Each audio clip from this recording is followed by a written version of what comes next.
Na quarta-feira, no dia seguinte, Jesus ficou o dia todo em Betânia e não voltou mais para Jerusalém.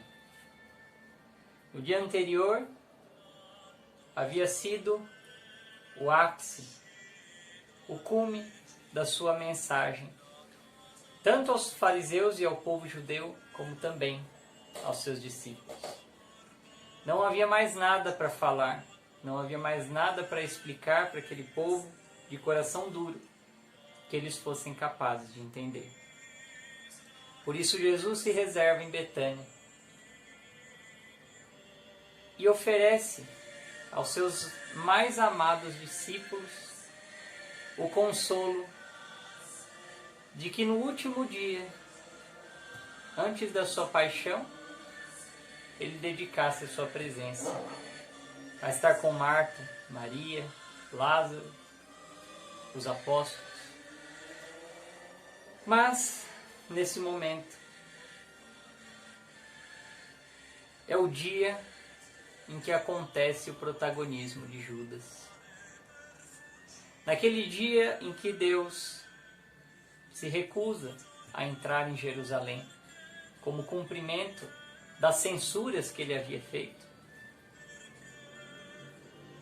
É nesse mesmo dia em que Judas chega ao ápice do endurecimento do seu coração. Um tempo que Jesus, percebendo que Judas se endurecia cada vez mais, Jesus concede esse tempo, mas ao invés de nesse tempo ele se arrepender e refletir sobre tudo o que foi dito nos últimos 3 dias, Judas usa esse tempo que lhe foi dado para cometer a maior traição de todas que já aconteceu na história da humanidade. Ele não traiu apenas um rei, não traiu apenas um amigo, mas traiu ao próprio Deus, o vendendo por 30 moedas. José do Egito já havia sido vendido por pouco menos que isso no Antigo Testamento. E ele era apenas um homem. E Judas vende Jesus por um preço quase parecido.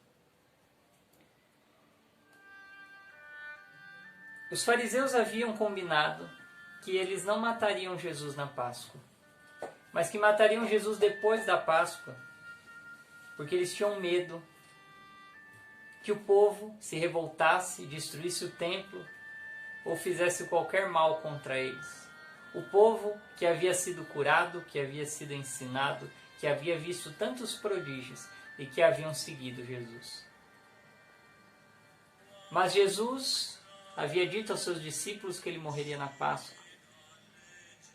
E na quarta-feira se concretiza a profecia divina, mudando os planos dos fariseus e adiantando a morte de Jesus para a data que a divina providência havia marcado. Porém, toda a preocupação dos fariseus, o único empecilho para matar Jesus, era o medo do povo. Era o respeito humano que os fazia temer qualquer represália, qualquer perda de privilégio, qualquer perda do respeito que as pessoas tinham por eles.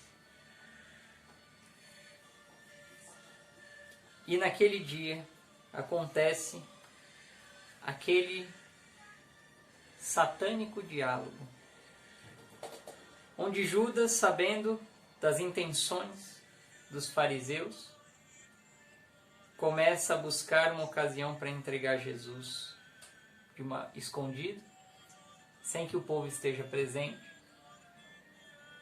para que os fariseus consigam levar até o fim o seu plano.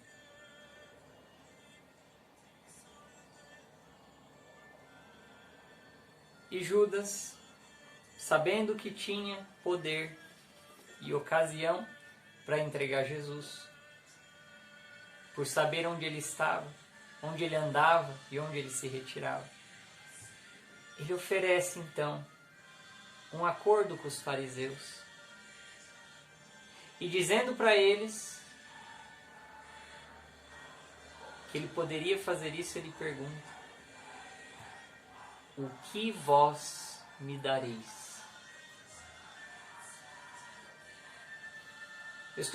Veja, Judas nem sequer colocou uma proposta de valor, não colocou um valor para entregar Jesus. Judas, tão apegado às coisas desse mundo, estava disposto a aceitar qualquer coisa, por mais insignificante que fosse. Sendo que o mesmo Judas andava com a família de Lázaro. Família que, como vimos há alguns dias atrás, tinha boas condições, tinha dinheiro, a tal ponto que a irmã de Lázaro, Maria Madalena, comprou um perfume caro e o derramou nos pés de Jesus. E Judas não precisava de dinheiro. Judas andava com pessoas que poderiam suprir alguma necessidade material. O problema de Judas não era uma necessidade. O problema de Judas é porque ele amava tanto as coisas materiais, as riquezas desse mundo. E se incomodou tanto, começou a fermentar no coração dele já há longo tempo um grande incômodo com as pregações de Jesus. Porque os ensinamentos de Jesus colocavam as riquezas como nada, convidavam à pobreza, convidavam ao desapego. E já há muito tempo Judas vinha fomentando em seu coração esse ódio secreto pelos ensinamentos de Cristo. Judas chegou ao ponto de ver em Cristo uma ameaça àquilo que ele mais amava, que era o dinheiro. E foi esse coração apodrecido que o levou a aparecer diante dos fariseus e falar: o que vocês me oferecem? Contanto que eu ganhe alguma coisa, estou disposto a aceitar qualquer valor. Ainda que fosse apenas uma moeda. Ainda que fosse qualquer outro objeto insignificante e sem valor. Mas destruam esse homem. Acabem com esse homem. Eu não aguento mais ouvir esse homem falar. Ele destruiu os meus planos. Ele atacou os meus amores.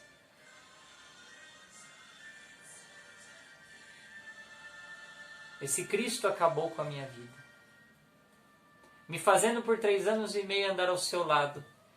E eu andei ao seu lado pensando que iria ganhar alguma coisa, pensando que ao ver tantos prodígios eu ia conseguir alguma coisa neste mundo.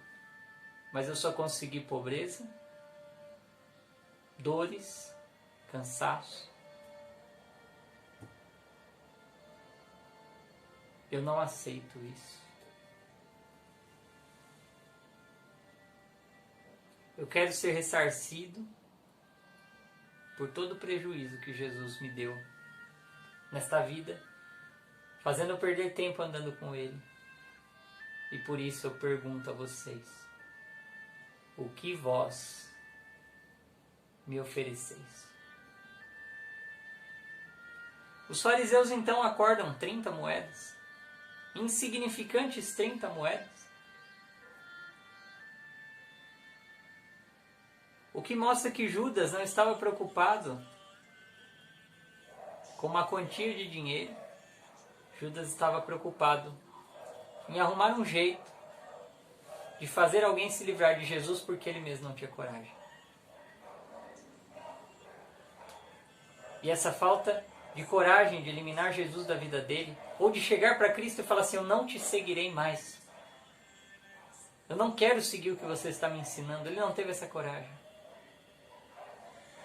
Então ele precisou se misturar com pessoas que falavam que Jesus blasfemava, que Jesus estava falando absurdos, que Jesus estava agredindo a lei de Moisés para que ele se sentisse mais confortável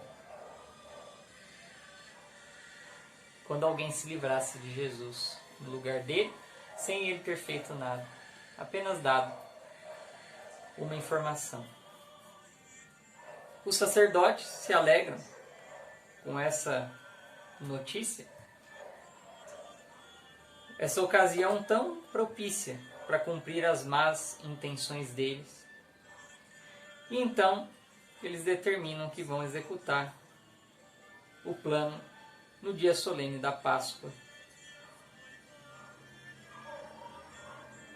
Rompem até mesmo o seu respeito humano e o seu medo do povo para não perder a ocasião de se livrar logo de Cristo. Ó Judas, depois de tantos gestos de carinho, o que fizeste? Ó fariseus hipócritas, sacerdotes falsos, impiedosos, ó escribas que da lei de Deus só tiram vantagens para a vida neste mundo.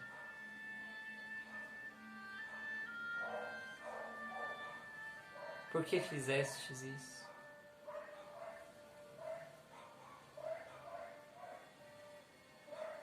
Tudo por amor ao mundo. Tudo por amor a si mesmos. E dessa quarta-feira santa, unem-se todas as vozes dos ímpios junto a todos os demônios.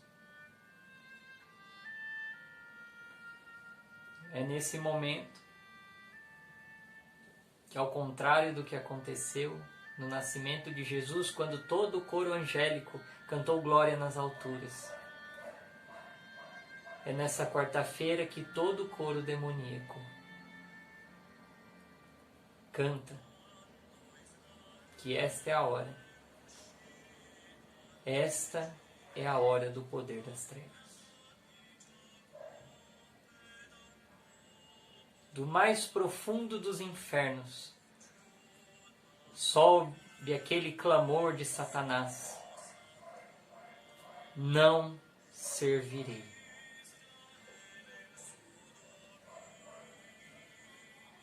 E começa-se então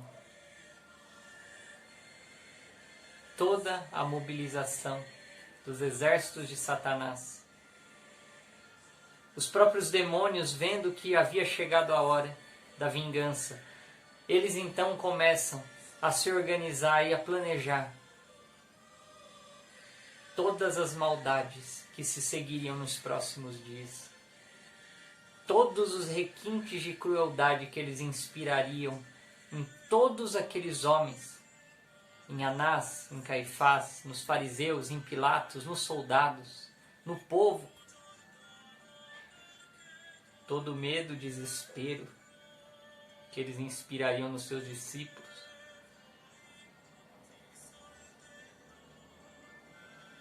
Todo o sofrimento,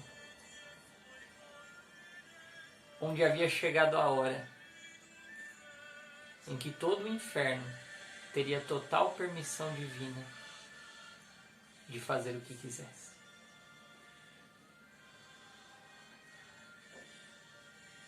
Havia chegado a hora em que, assim como Jesus silenciou no templo, assim como os fariseus não falaram mais em público, naquele dia os demônios pararam de tentar os homens do mundo inteiro, porque agora eles iriam se concentrar em descarregar todo o seu ódio pelos homens no próprio Filho de Deus. Que nós peçamos a graça de não amarmos este mundo, seus encantos, suas riquezas, seus amores, como Judas. E nem termos também a vaidade e a soberba dos fariseus, de achar que os nossos pensamentos, os nossos julgamentos, as nossas razões, as nossas suspeitas realmente tenham mais valor que os ensinamentos de Cristo.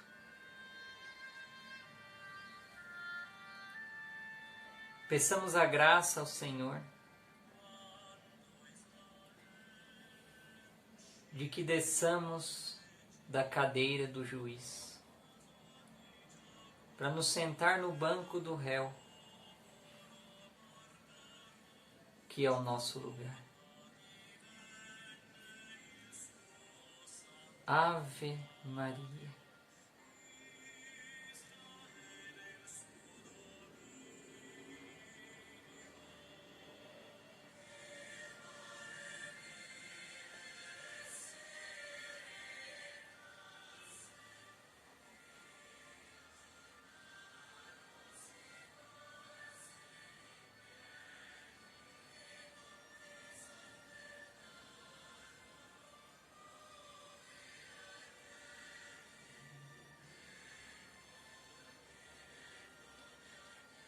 Cheia de graça.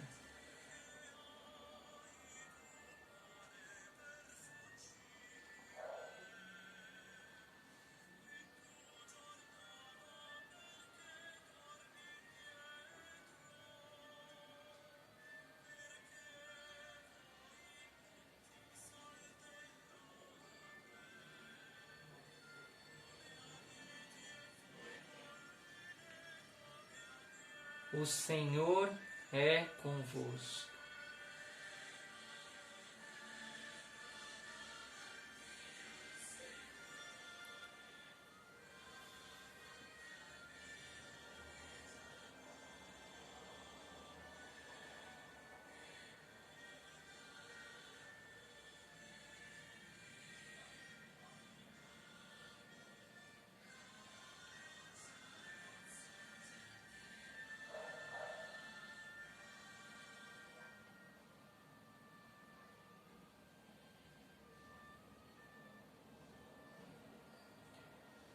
Bendita sois vós entre as mulheres.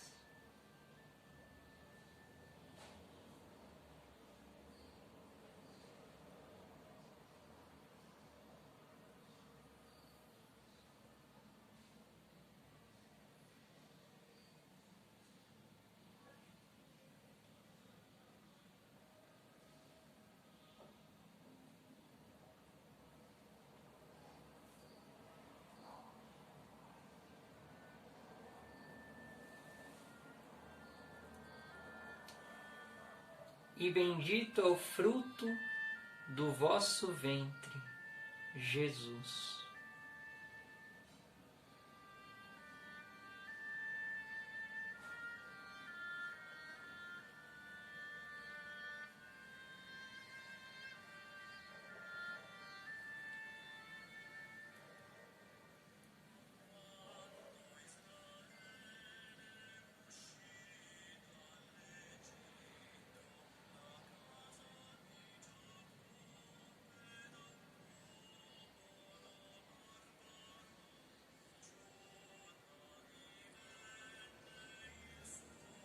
Santa Maria, Mãe de Deus,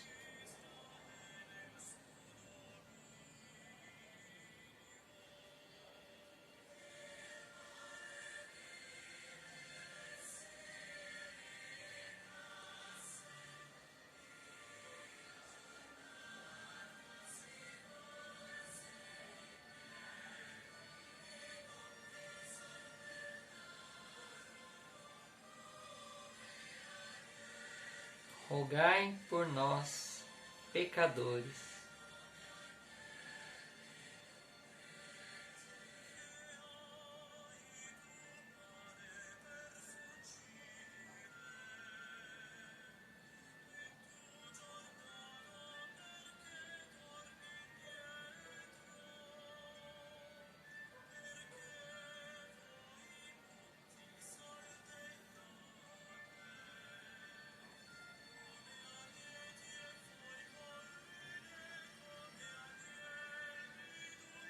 agora e na hora de nossa morte.